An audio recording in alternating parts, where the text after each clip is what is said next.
There are calls to allow students to ditch their traditional uniform for sports gear. New research has found sports wear allows students to be more active throughout the day. Tepi Mclaughlin is from the University of Newcastle, joins us now. Thank you very much for your time. Can you tell us about your research and the benefits of changing outfits? Yeah, sure, Mike. It's really interesting research that we've found that we can support girls and boys to be active just by allowing them to wear their existing school sports uniforms on every day, not just that one sports day. Does this have the support of students? I know my son would support it, as well as parents and even principals. Yeah, absolutely. The older students, particularly 3/4 of the older students and 62% of primary students support this. But it's not just the students that support it, it's also the parents as well, which is really interesting. 79% of parents.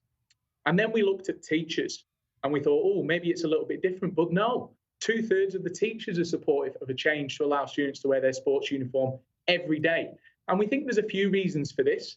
One of them being saving money for families. The other, the students want it because they want to feel a little bit more comfortable in the classroom. And the last one, our one, which is supporting them to be active to and from school.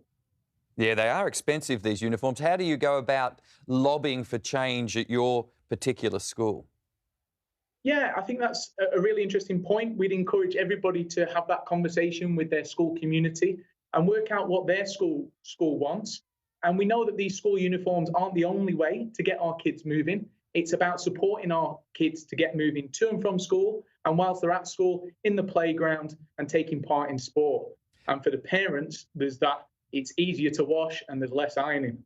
Yeah, that's important. Matthew, I just wonder, a lot of schools encourage their kids to change from the blazer and tie into the sports uniform. Does that stop them from participating in sport? Well, it definitely takes time out of the day, Mike, and we think that that's unnecessary. We'd rather them be play ready throughout the day. And whether they're in primary school or secondary school, we want to be encouraging our students to be active because we know that by the time they get to secondary school, 9 in 10 teenagers aren't doing enough physical activity to meet the Australian guidelines. Teenagers would agree with you, I'm sure. Tepi Mclaughlin, thank you very much for your time. Thanks, Mike.